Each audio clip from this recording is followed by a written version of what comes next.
Doing absolutely things that I shouldn't be doing, and I had a great time. It looks like you guys had a great time. The energy, the vibe, the look, and everything, and the visuals. Oh yeah. You had a great time as well. No, definitely. We really did. I mean, we were still young. Yeah. And that was our dream. In fact, our dream was just to be on television and to be celebrities, for everybody to see us. Yes. You know what I mean?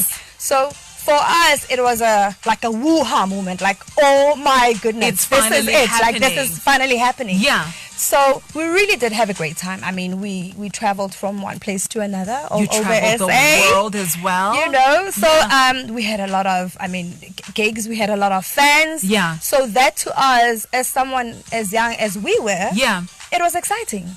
I can imagine. It was exciting looking at you guys as well, living your best lives as Intanga Zethu, you know. Yes. But let's rewind it back, because it was a grueling process to finally come to a point where we are Adila. So number one, I need you to tell me about what made you decide that you want to go through the whole pop stars process. How intense was it? Because we only saw a little bit on television. But what was happening and the stuff that got cut out, I'm sure, was intense. Look, it was crazy. Yeah. I think the first and foremost, the one thing that actually that made me decide to actually go to pop stars was the passion that I had for music. Yes. Because I've always been that child that always listened to your Brenda Fassie, your Messi Pakela. So those are the kind of people that actually inspired me. You know, I always wanted to see myself like them, be on television. Yeah. So, and I had some people who actually played a part of encouraging me. And basically just pushing me like, why don't you do this? Why don't you try it out? And how old are you at that time? How old are you? I was 23. Wow. I was 23. So we're not gonna say how old I am. No, we're not gonna do the mathematics. Don't do maths. So basically I've just had like such amazing people who have always supported me. My mother, some of my friends, and I went to National School of the Arts and I actually studied music and I majored mostly in vocals. Yeah. So that was something that I thought, why not? Let me try it out and look what happened at the end, you know? The world opened up. And the journey was crazy. Yeah. The journey was, oh my God, I don't think I'll ever do it again.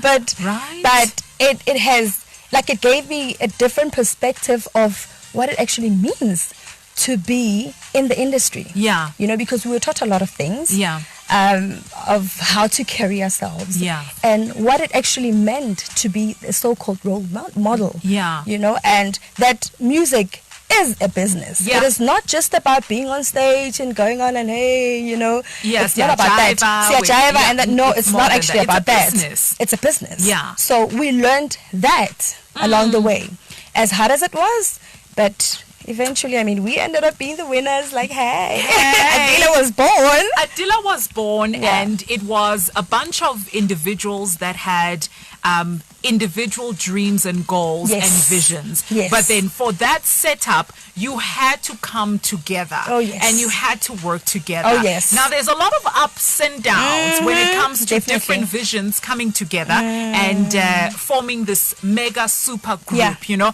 So talk to me about the highs and the lows of being in a setup like this, which is highly manufactured. It's not like you guys met Koskolong or you met at Varsity or you met. It was a manufactured group. It was a challenge. And it was different personalities coming from different walks of lives. Indeed. And having to make magic. Yeah.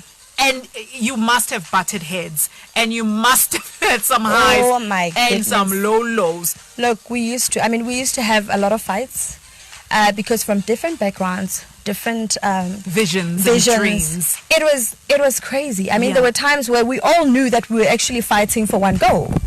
And there was always that, this sounds better. Like, my idea sounds better than yours. Why don't we do it? You know what I mean? Because everyone wanted to come and shine. Because we all wanted to be seen, to be heard, and to be looked at as Hashem lo ungono.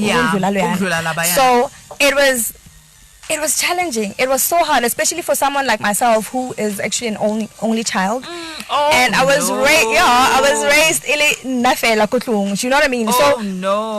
So I just felt like my space was being invaded because I was so not used to being around. My gosh. It was crazy. We're going to talk about the craziness. But amazing. And very successful at that, yes, you know. Yes. I want to talk about the peak of Adila because there was a machine behind you guys, and that machine yielded rewards, right? Yes. You won awards, you were gigging, you were doing all sorts of things, right? Yeah. That was the height of Adila. That was the height of Adila. But then what goes up must come down. Oh my goodness. That and more. We've got Letang in the building, and she is absolutely a delight to have in studio. And she is part of a group Force. And so many memories come to mind, a band called Adila. But now she is her own. She is a solo artist and she's got a brand new song. But we can't talk about Letang, the solo artist, without talking about the journey to being solo. And talk to me about Ngiyazi Sola, because that's what I'm about to play right now. Paint us a picture. What was happening when that song came out? Oh my goodness. That song, it was actually written by Uthio Khosinkwe from Mafiki Zolo. Nice. So they played it for us and we loved it, and we thought, and they gave us an opportunity to actually put in our verses after listening to it, and we thought, okay, this actually resonates so much with a lot of us. We've been through such challenges in relationships, so how about we actually talk about love, talk about how broken someone has ever torn my heart, or how broken I was. Young love. I mean? So young love, exactly. Yes. So it was basically that. I mean, I can't exactly relate much to it because it was not written directly by me, but it was an amazing song, and we all loved it, and a lot of people loved it. Oh, we absolutely love it. A lot of people loved it, and that's why I'm gonna play it right now. 089-110-2000. I'm sure she was your girl crush. I'm sure you had a poster of her on your wall.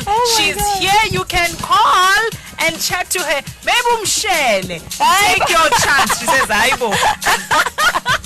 Mshele Popo.